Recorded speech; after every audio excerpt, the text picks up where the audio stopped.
We're going to have this one right here. Is this on? Okay. Can you hear it? Can you hear me now? Can you hear me now? All right. I guess it's about time to get started, isn't it? I'm a little bit dark here, so if I can't see anything, that's okay. I can't think of anything anyway.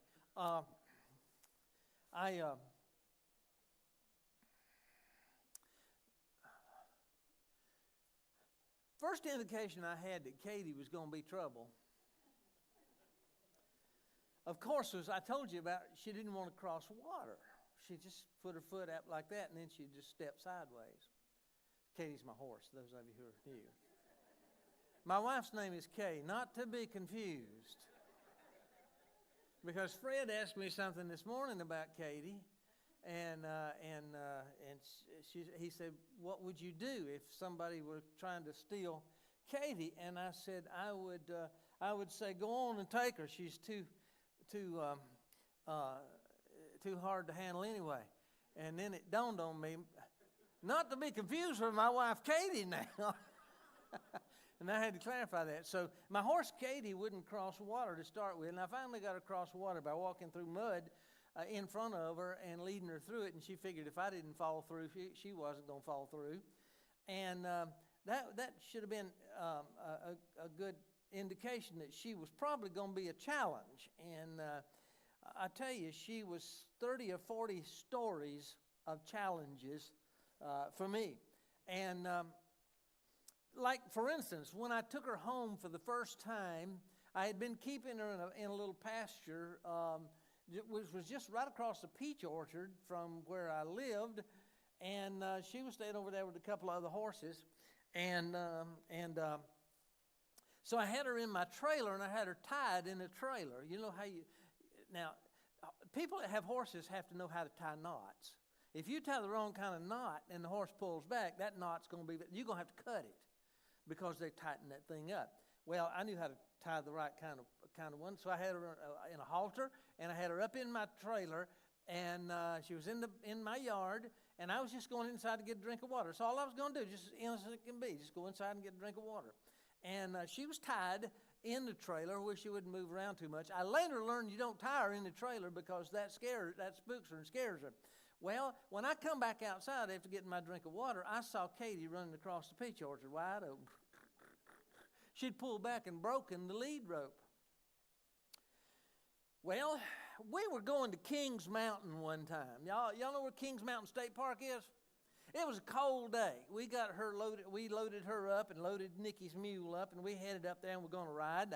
I had a heavy coat and gloves and all that kind of stuff. And Katie really had a little problem when you tie her. When you tie her a little bit too tight, you wouldn't leave a lot of slack in the rope. She's standing up.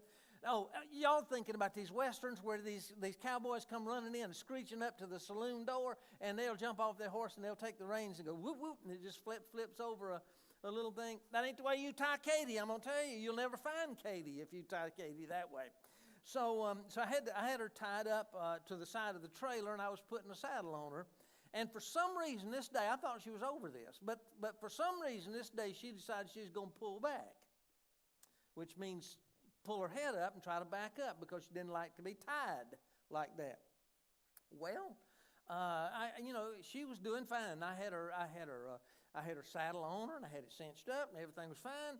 And then she just all of a sudden decided she wanted to pull back. And so when she stepped back, her halter broke. I was using it. She wasn't any problems. I was using one with little metal clips on it, holding it together, and the kind you buy in a tack store someplace. And before that, I'd used a rope one that had been crafted for that, and she couldn't break that. But this one she broke, and when she broke it pulling back, she just sat down. Whoop. And she's got her front feet up like that, looking at me like that. Well, I just decided, I'm just going to walk over, take a couple of steps over here. Well, she's getting up while I'm taking a step over there. When she gets up, I walk toward her. I take a step, and she takes a step. And I take a step, and she takes a step. And I take 2 steps, and she takes 2 steps. And before it's over with, she's trotting And there's nobody up there but a couple of other cowboys that are all across the campground someplace, and they're kind of watching what's happening. And so I would go toward her, and every step I'd take, she'd take 2 steps. And then finally she broke into a little lope, and the last time I saw her, it was her rear end going out of sight down the road. And I'm thinking, somebody's going to find my horse out on the road dead, or somebody's going to find it about 12 miles from here someplace, and I'm not going to know about it, and somebody's going to have a good one. Well, these cowboys saw that, and they decided that they were going to be heroes, and so they jump on their horses, and they go out after Katie. Well, Katie's pretty fast. And the faster they got, the faster Katie got, and she just went completely out of sight.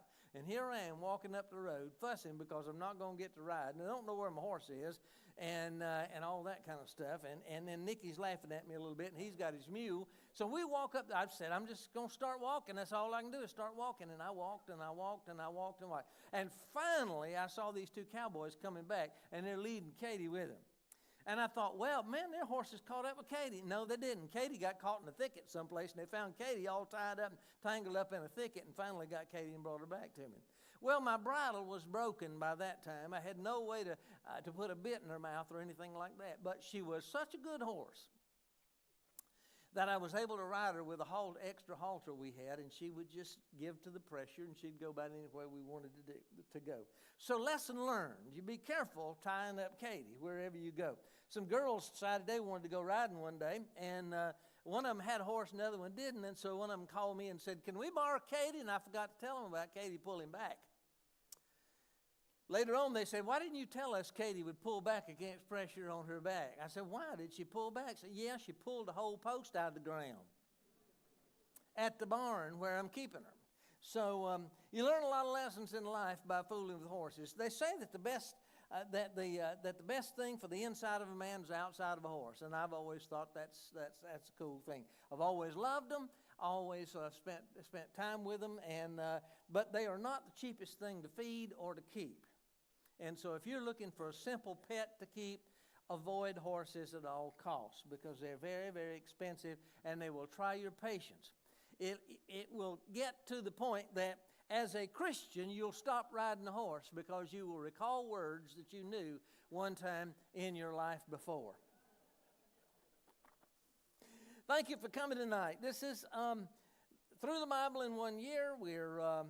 I want to say something about it to begin with. We're looking at 1 Samuel. Now, when we finished up Ruth, I want to say a couple things about Ruth to you before we actually get into 1 Samuel. The next lesson you have is on the Sunday that I preach, not this coming Sunday, but the next. Sean has agreed to teach it, and Sean said, I'm going to have a lot of lead time in it now because I need to do a lot of study. Well, he needs a few weeks of lead time. I had 40 years of lead time. Okay, I started doing this study 45 years ago, so I kind of understand where you're coming from. Sean will do a great job because 3 times, I think you saw last week that when I preach 3 times in a Sunday, my mind sort of goes blank. I told somebody earlier, I've got a garage outside, and I'm working in the garage, and I'm working outside the garage. And when I'm working outside the garage, I swear I'm gonna wear a hole in the concrete, if there's any such thing as that, going back and forth to the garage. And the one thing that happens over and over and over is I walk from where I'm working to the garage to get something, and I get in there and I think, what in the world I come in here for? Y'all know what that's like, don't you? I do see my mind slipping a little bit. Now, I'm being serious now. I do see that I forget things real quick. And I don't mean it's something that happened 40 years ago. I mean it's something that happened 3 seconds ago that I had on my mind that I wanted to say or what I wanted to do. And somehow, there are demons in the room that steal it. I'm convinced of that. And I catch myself right in the middle of something, and I say to myself, self, what were you going to say? And that's where your skill and training and experience as a long-time, aged, experienced pastor comes in. You fake it. So I find myself doing that from time to time. So if I do, at any time, you just forgive me and say, poor old Ronnie, he's getting old and forgetful. And then we'll just go from there. We were finishing up, and I was really in a hurry last week to finish up Ruth, so I want to make a couple of comments about Ruth to begin our lesson tonight. You all remember Ruth? Okay.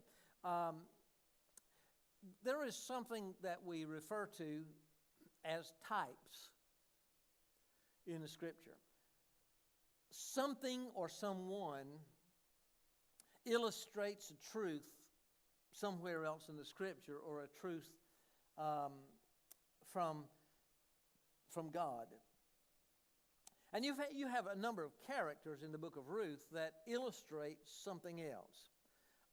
Naomi, you remember Naomi?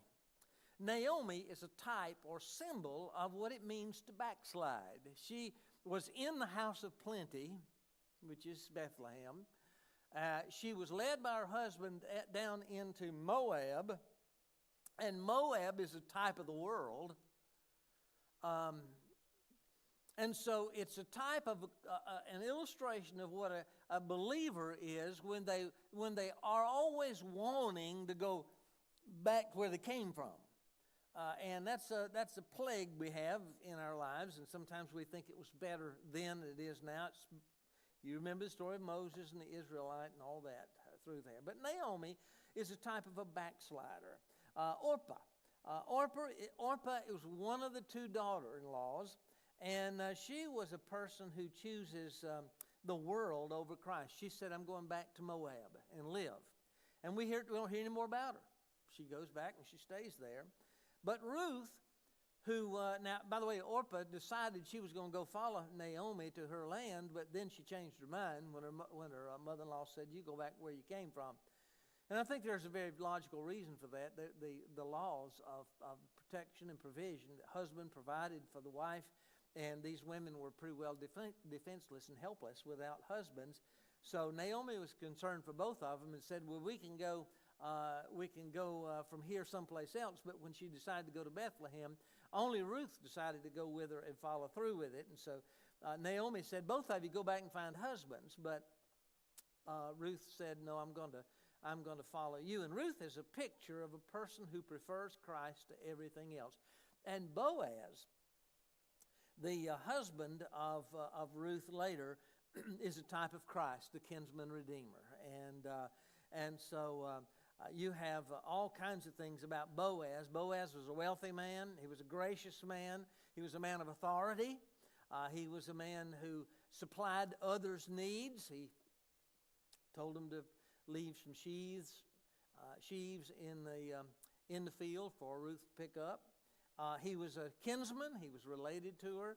And he was a redeemer. He purchased her. And so that's a perfect picture of what Christ is. So I just wanted to mention that because in our study of the Bible as a whole, it is just that. It's the Bible as a whole. It's all connected. It's not separate books and separate instances. It's all connected together. And I wanted you to see how the book of Ruth is connected with the New Testament.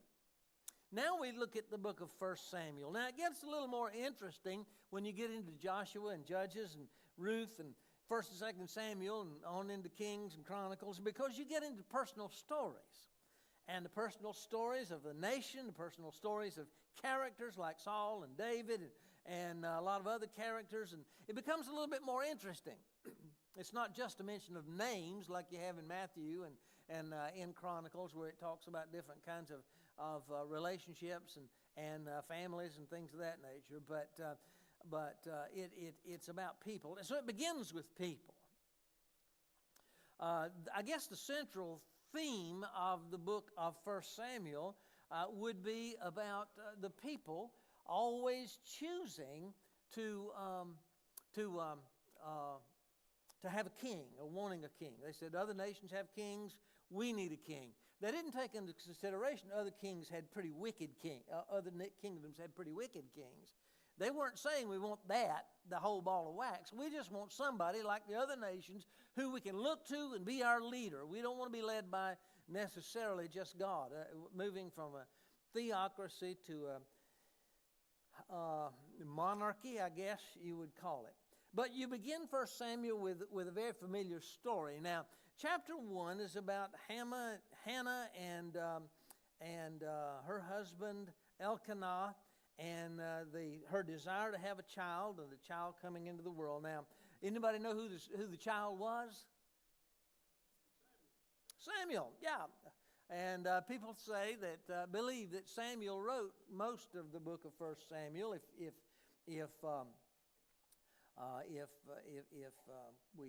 we follow the guidelines of how it unfolds, but the story of Hannah is an interesting story used. Would it be a passage used on a special occasion?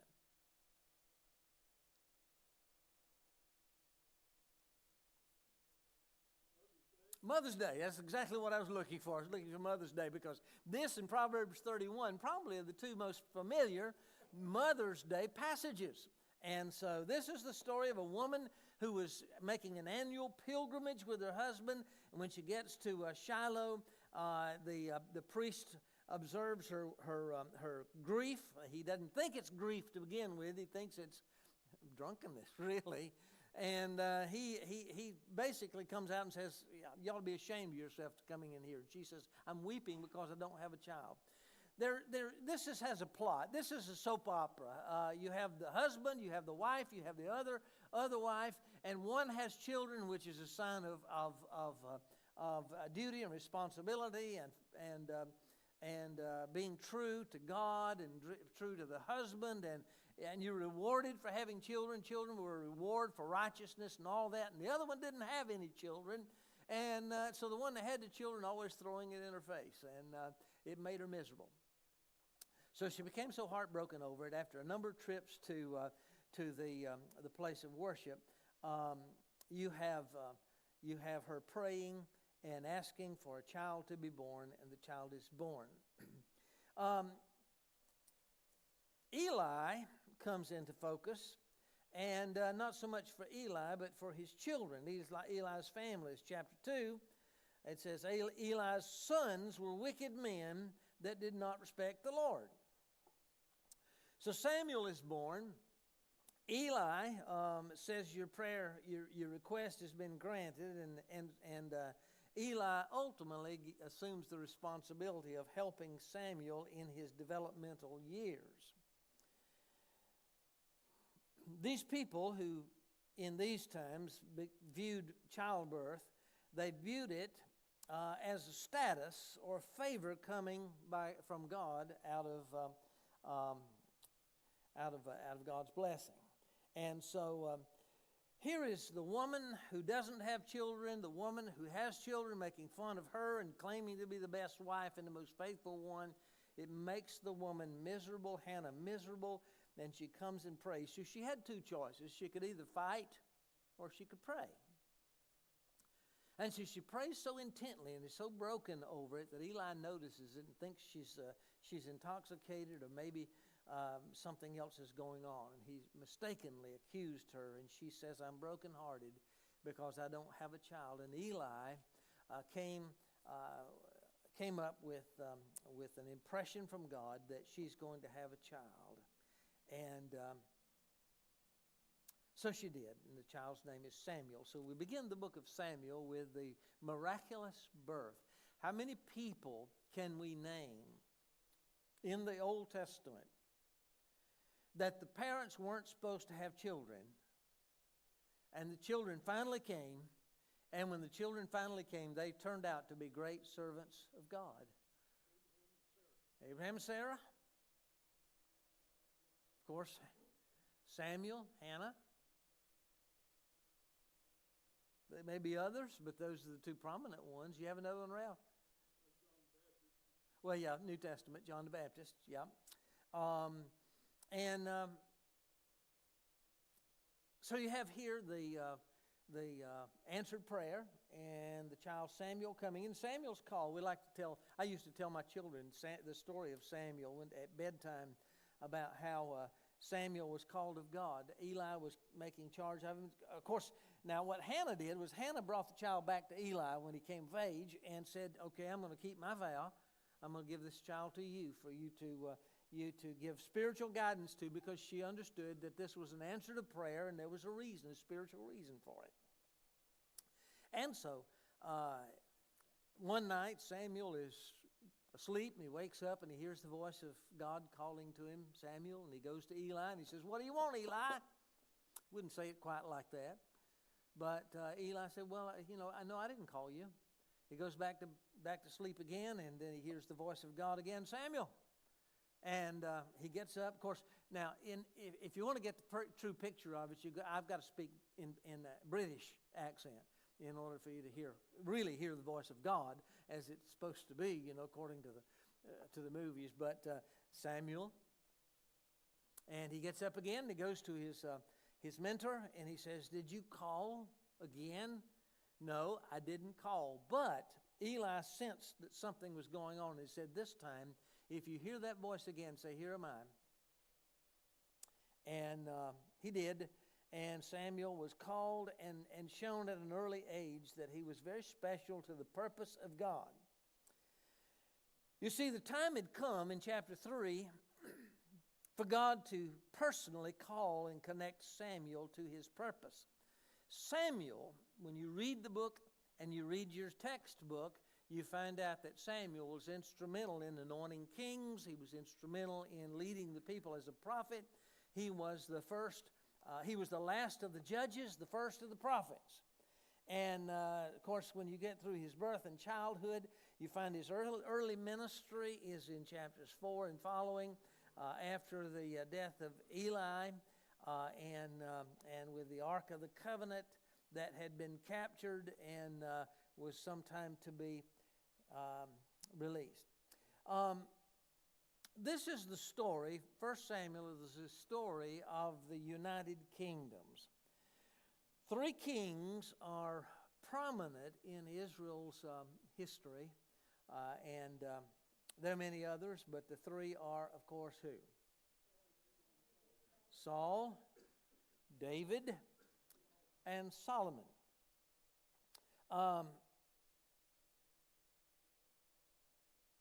Saul, the first, is chosen, anointed by God, anointed and set apart by Saul. He's chosen by humans because he's taller than and bigger than and more fierce than some of the others, and he'd make a good king. And he did. He made a very good king at first.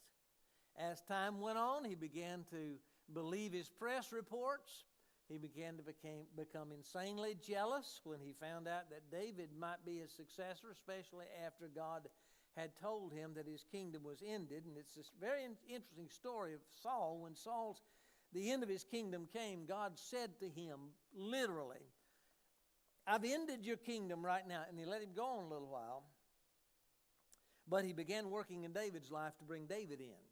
And so before Saul was out of the picture, David had already been the anointed of God and anointed by Saul himself. Samuel anoints both Saul and David. You find, just going through some of the more important things, Saul, his life is contained in chapters 8 through 15. He's king.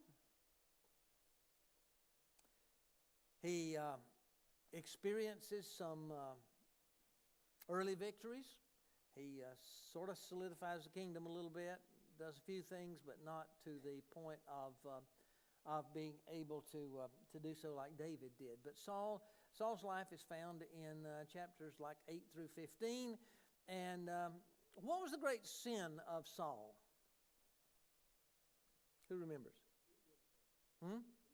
I guess it would be ego. Yeah, he let that get the better of him. Tried to kill David on a couple of occasions and was rejected by God. Then it comes, and of course we don't have time to get into each one of them very much. Then you come to the life of David. And the life of David begins somewhere around chapter 16.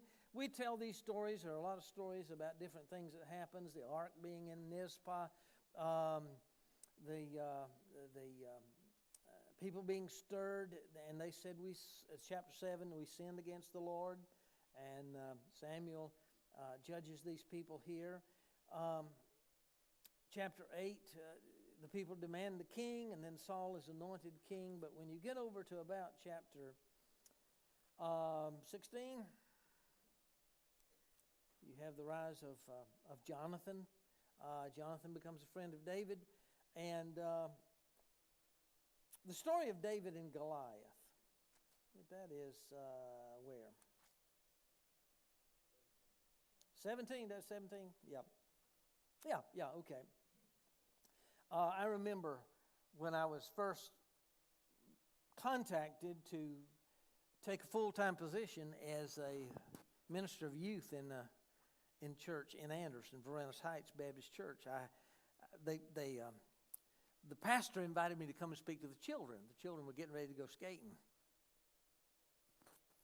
You have a bunch of elementary school children, and they got their skates over their shoulders, and they're about to be fed sweets and sent off to go roller skating. That's quite a challenge to keep their attention. So I was really a little bit worried about it. I didn't know what I was going to talk about and how I was going to try to relate to that group of people. And they probably had about 50 of them, 75 of the children. And so I went into the room, and but before I went, I talked to a good friend of mine named Johnny, older guy. He was actually Catholic, and I said, I'm really trying to figure out what I need to talk about. And he said, why don't you just take a story in the Bible and just tell that story dramatically? So I thought about that a little bit, so I went in that group and I told the story of David and Goliath. And man, I acted that thing out. Man, I talked about how big that sword was and how he wobbled around inside that armor, and how his brothers didn't believe him and made fun of him and all that kind of stuff. And then I even got real dramatic. I said when he hit him between the eyes with a stone, he fell like a rock, and then he went over and took the sword and he cut his head off, and I was just acting all kinds of stuff out. And those kids sort of sitting there like that. I've never seen anybody so crazy. And but the story of David and Goliath has a lot of things in it that come back into your memory, things you heard when you were a child. It's about heroism. It's about with God you can do things that are great. It's about how God prepares you for what you're going to do later on. And when you think about David and Goliath, you got to think about David's background, don't you? You got to think about him as a shepherd boy. You think about him learning how to do different things. Later on, it says that David killed the lion and the bear and all that kind of stuff.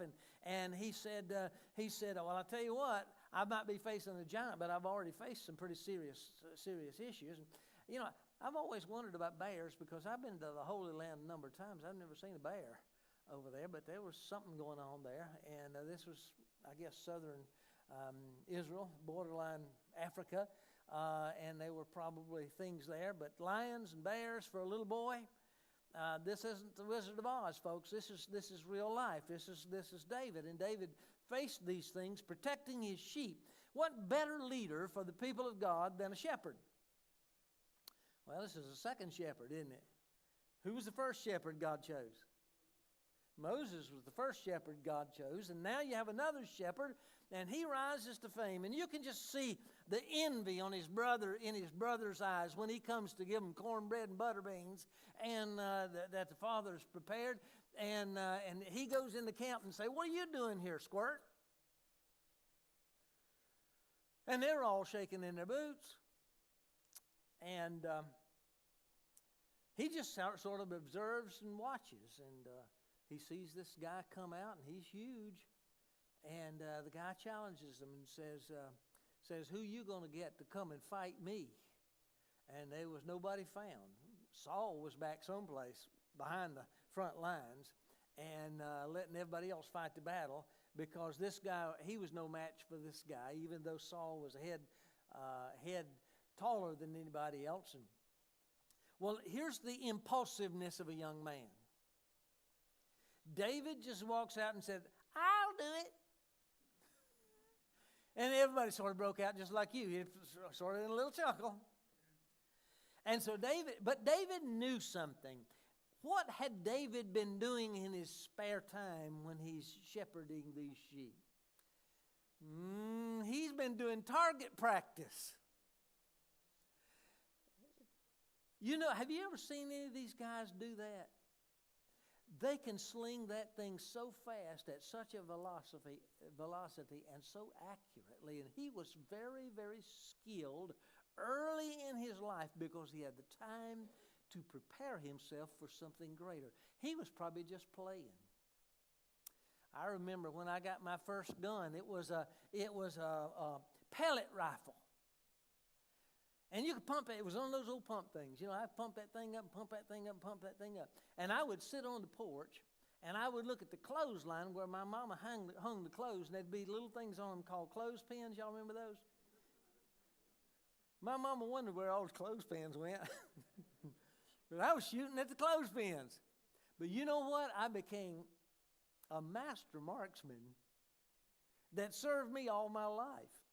I'd hunt with some of the guys sometimes in our hunting club, and they would say, how in the world did you make that shot? It's because I trained early in life to do that with a little pellet rifle you thought would never come into play. But you know what? The sights are the same. You know? And the steadiness of the hand is the same.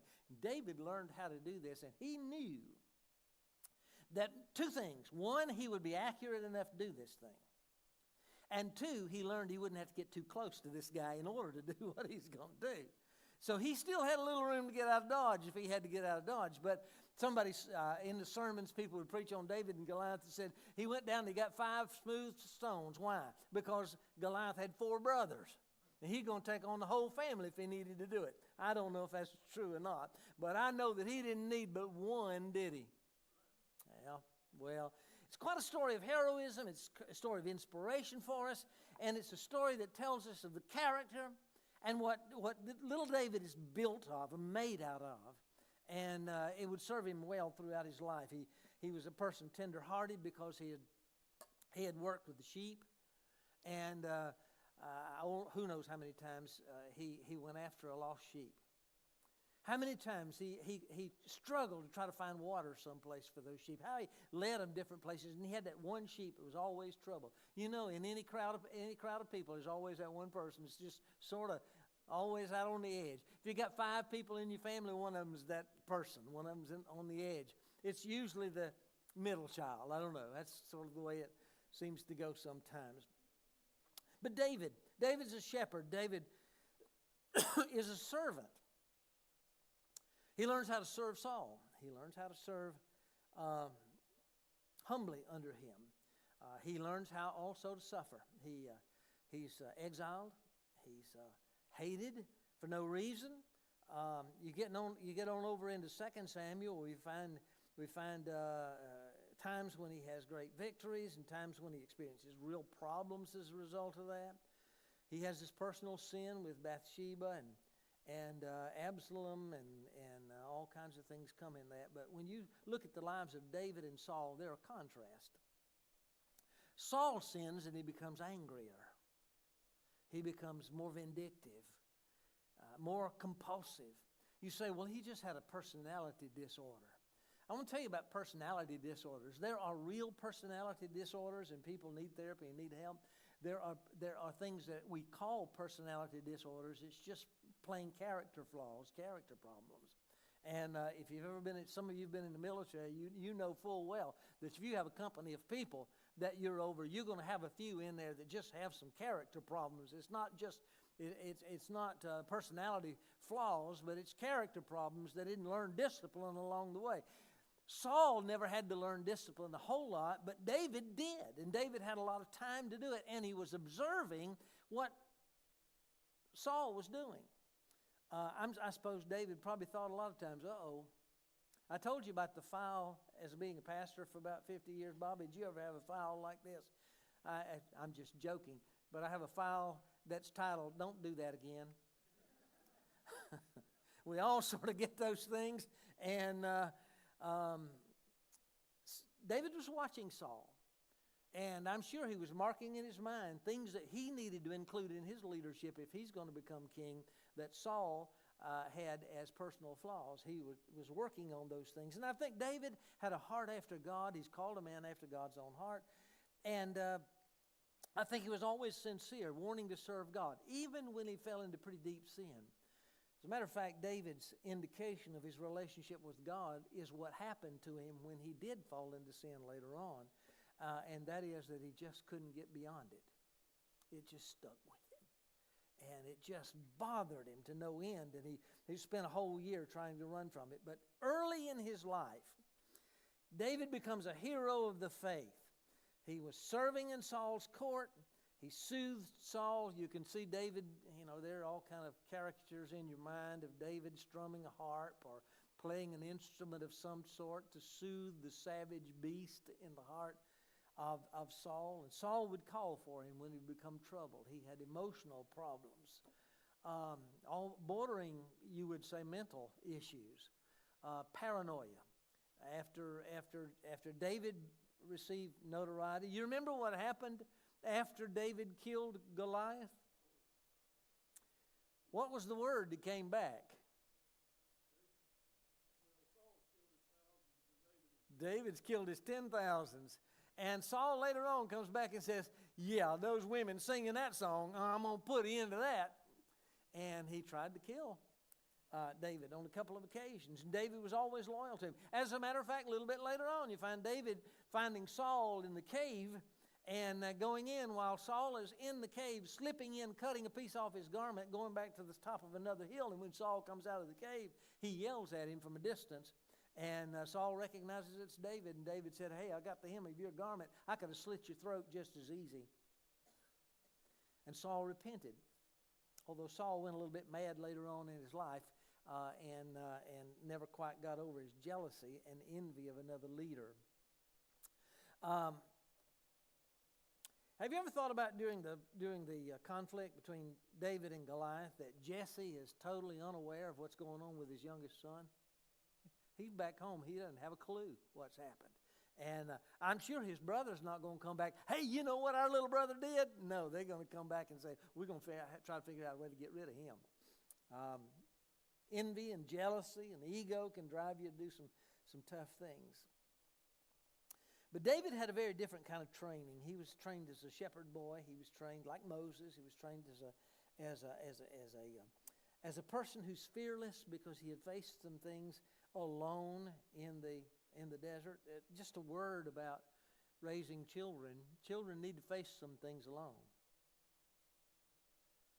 They never develop the character and the strength they're going to need in life if they're not faced with the challenge of trying to solve their own problems sometimes. We can't constantly bail them out and solve all their problems for them. We can't do that when they're older.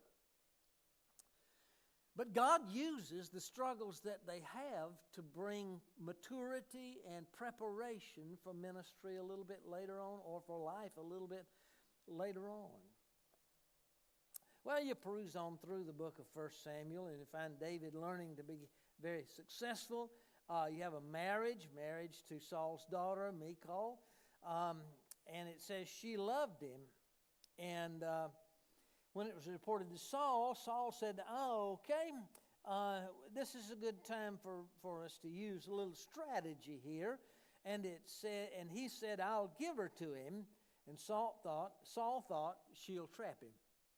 She'll be running back to me. She'll make an accusation against him because she'll get tired of him, or he'll abuse her or something.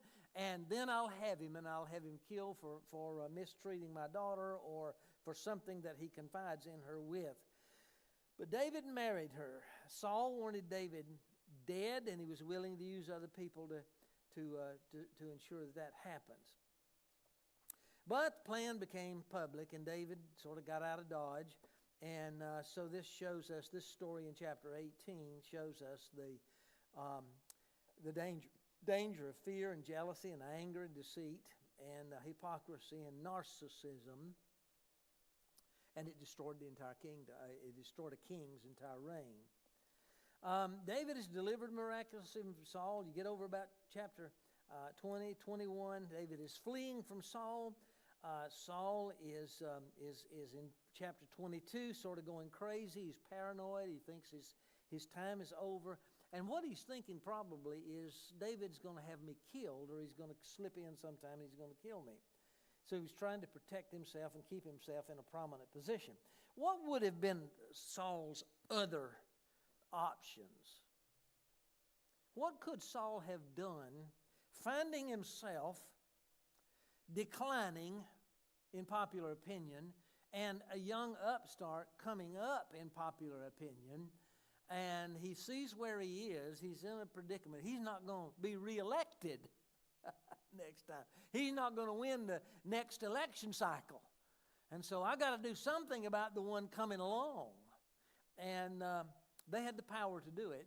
And so he becomes paranoid about he declining and David increasing. But what were his other options? Well, he could have done that. Yeah.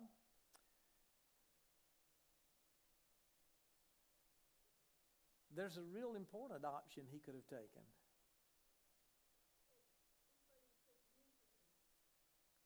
Mentor him. I hadn't thought about that one, but that was pretty good. I guess he could have, and David would have probably accepted it readily. I think Saul's attitude and spirit were all wrong as a leader of God's people. Don't you agree? He really became enraged, and he was intent on killing David. But he could have done something else as he saw the rise of David. He could have repented of his own attitude. And God could have drawn the two together, and the two could have worked together for a while before David came in as king. We don't know how that would have turned out, but he could. We always have other options. We don't have to take the most drastic action sometimes, and I think he had other options, but he was too far gone by this time. Chapter 24, David spares Saul. This is a real test.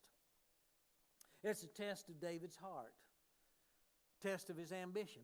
His own followers, his band of 400 and whatever refugees he was leading at this time, they found that Saul had gone into the cave, and they came to David and literally made the suggestion to him, okay, here's your chance. Okay, we got him now. He's trapped. He can't get out, David. All you got to do is slip in there and kill him, and you'll be king.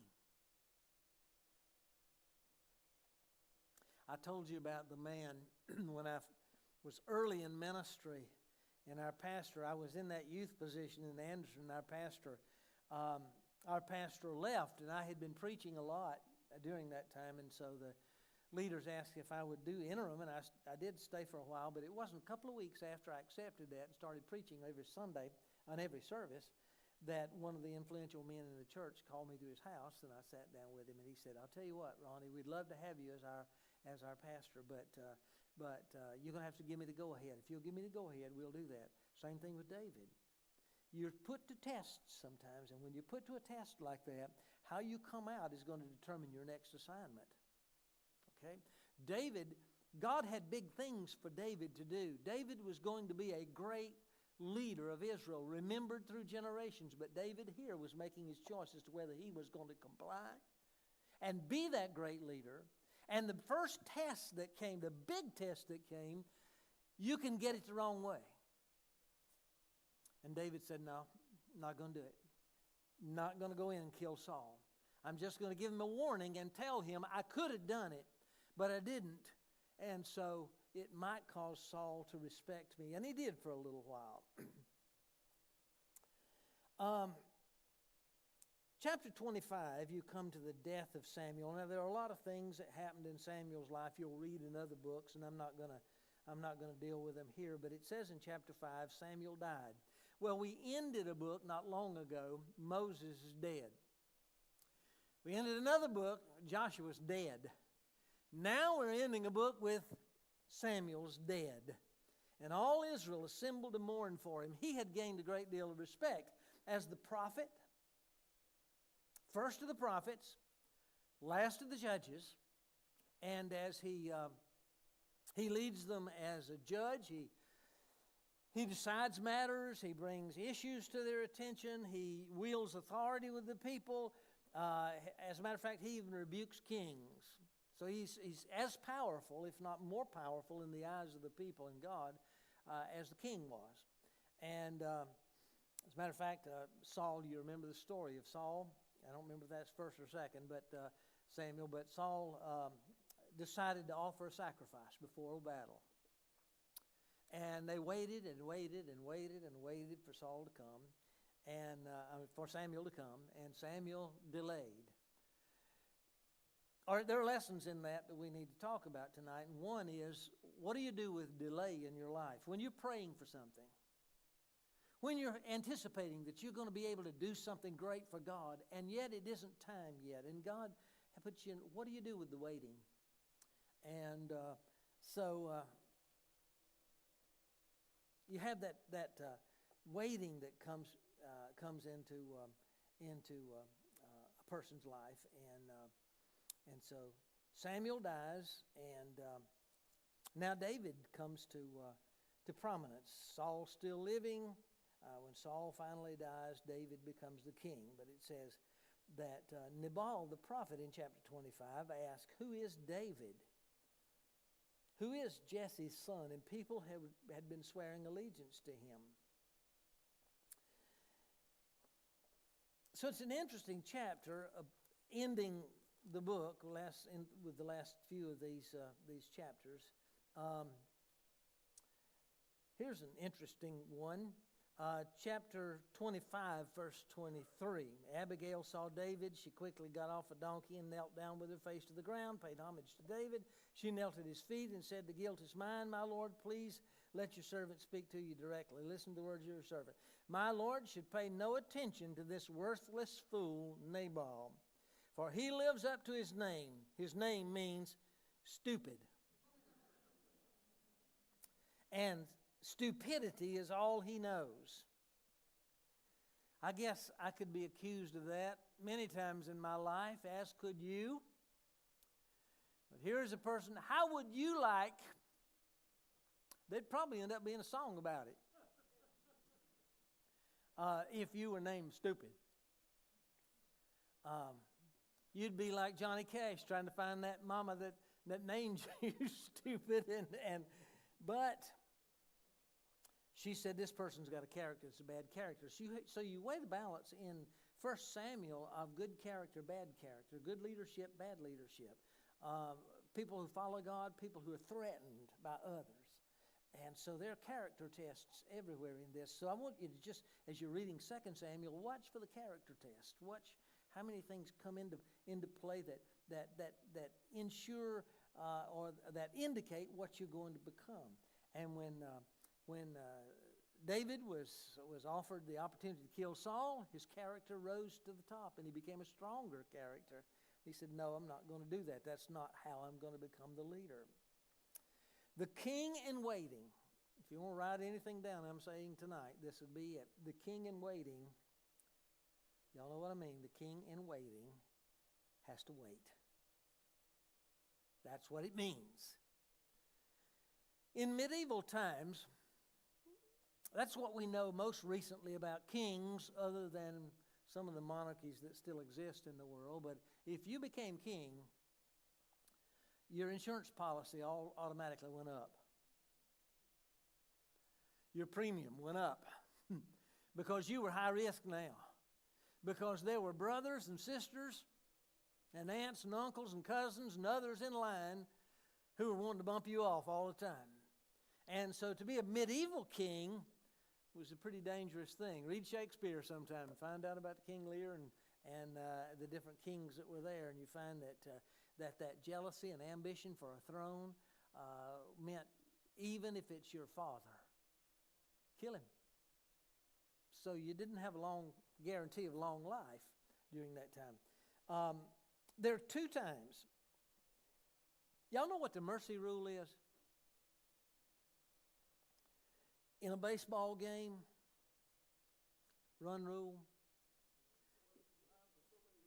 If you're ahead in college, if you're ahead by 10 runs in the 7th inning, then they call the game because it looks like it's going to be, unmanageable and you won't be able to get back in the game, so they call it. Well, David employed a mercy rule. He found vulnerable Saul and he gave mercy to him. Two times, David could have taken the throne. And he was willing to serve Saul for as long as it was required. You do not know how long an answered prayer is going to take. You don't know how long it's going to be before God gives you a great opportunity to show what you're made of and to reveal your character.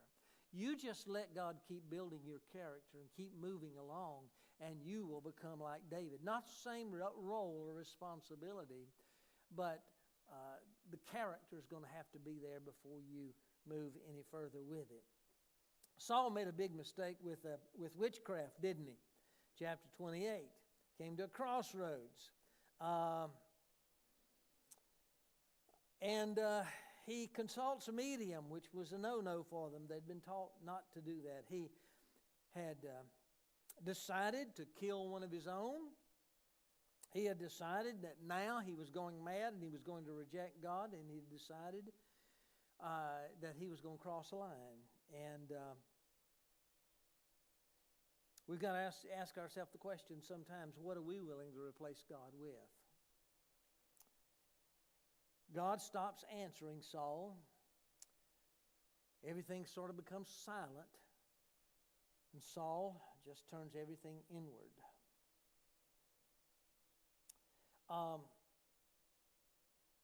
Samuel, after he's called back from the grave, you remember he says, "Why have you disturbed me by bringing me up?" This tells us important things about the afterlife, doesn't it? How many people do you know of in the Old Testament who were raised from the dead or brought back from the dead, or in the Bible for that matter? There are a few that you read about. Here's one that is in the world of the dead. Everybody knew he was dead, and his spirit is called back, and he converses. There's a conversation. You know, the Transfiguration was a conversation with two people who've been dead for a long time. And here's another one. And so he says, why have you disturbed me? Disturbed him from what?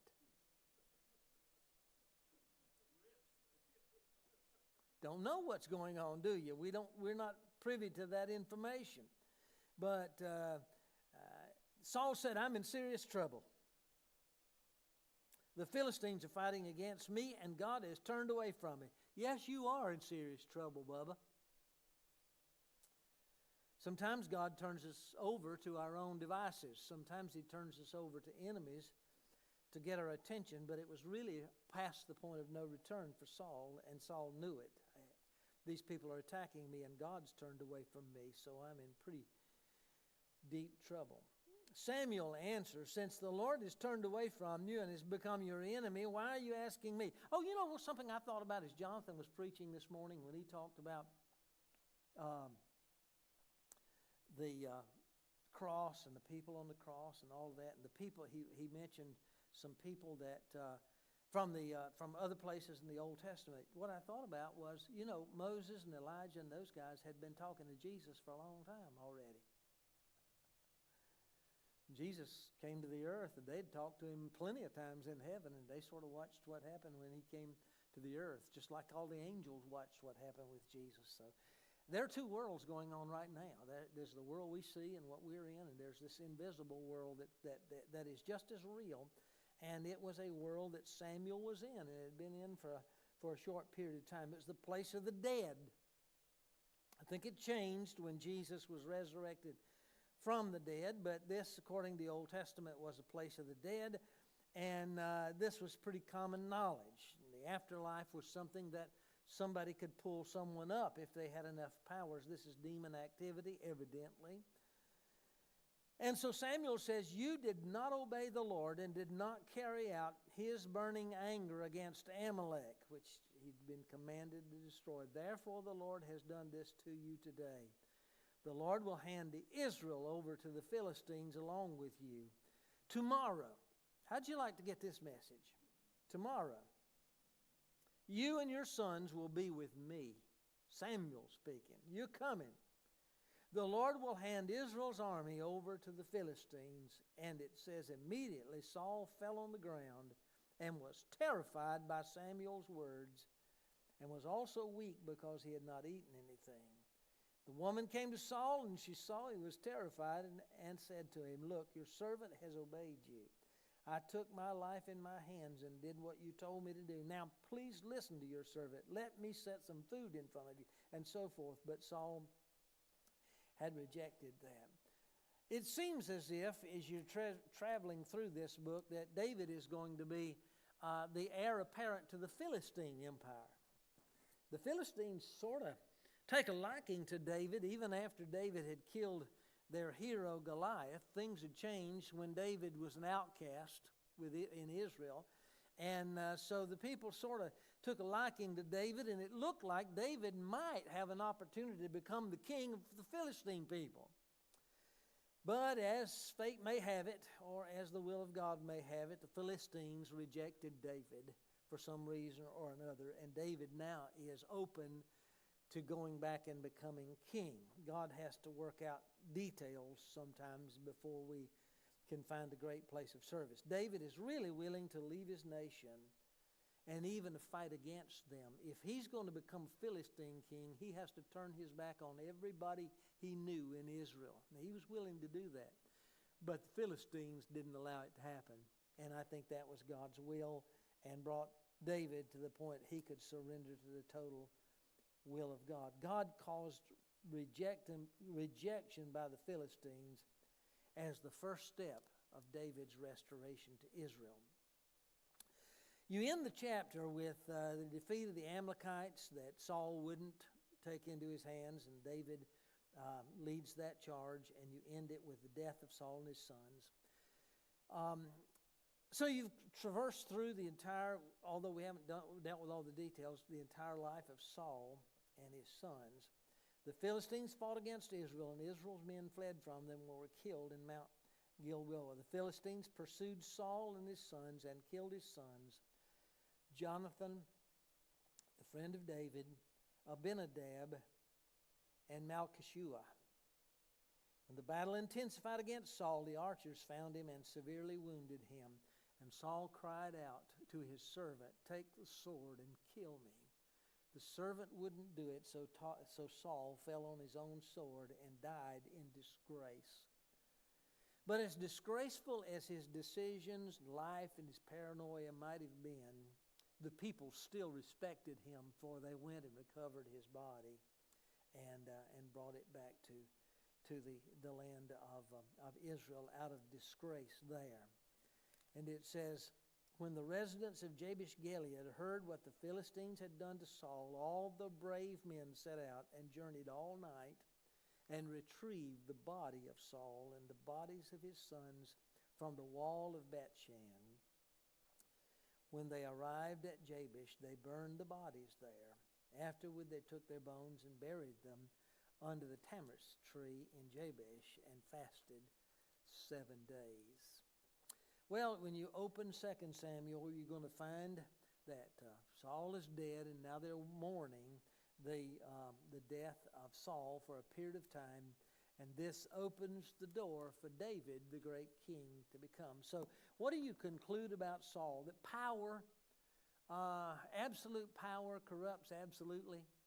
He had absolute power, the first of the kings. People looked up to him, believed in him. He failed miserably.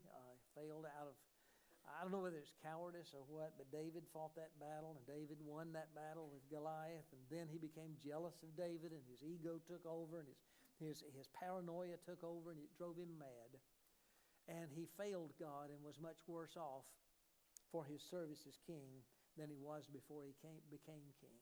Yet he is still remembered, as are other kings. He's still remembered for the great things that he did and the leadership he gave in the early stages of the United Kingdom. And when we mention the three great kings in the early history of the kingdom, who are the names we mention?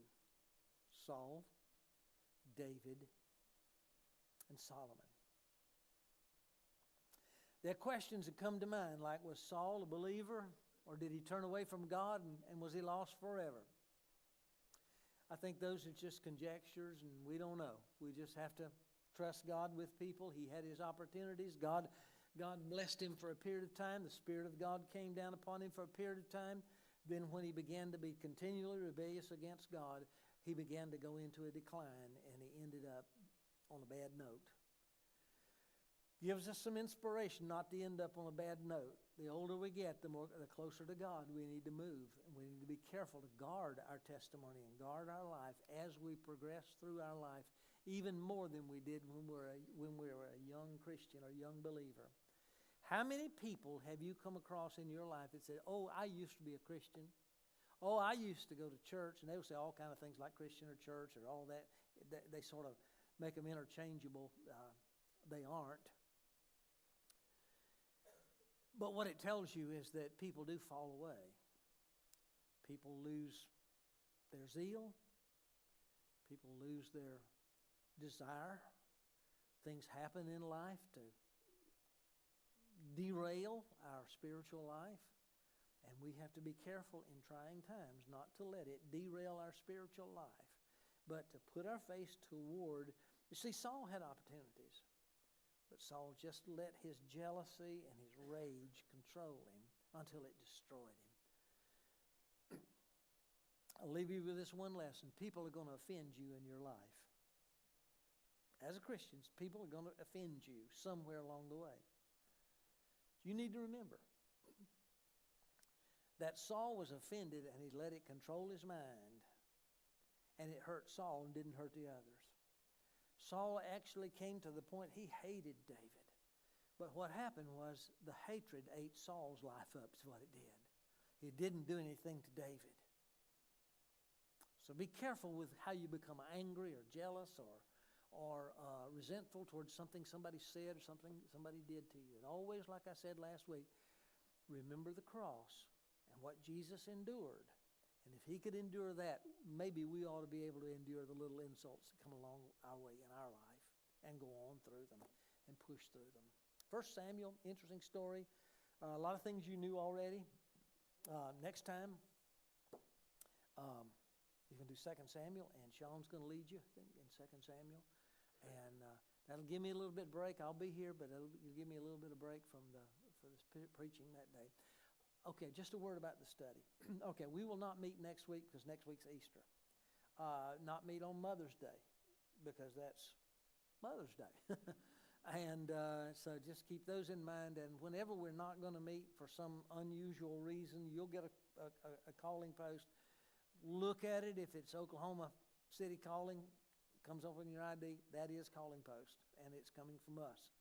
And so we will keep you abreast of that. Somebody, I think Bob asked me this morning, said, did you send out a calling post that we were canceled last week? Was it last week? And I said, no, I didn't send out one. And so if you get one, then it's canceled. If you don't, we're having it. So we'll move on from there. Thank you for being here tonight. But let me say to you as we dismiss tonight that this is a marathon. It's not a sprint. You got to be faithful to it. You got to do your part. Even though you don't get through all the reading sometimes because you have busy weeks and things like this, you know a lot of the stories. You can catch up with it. You can get the videos anytime you want to.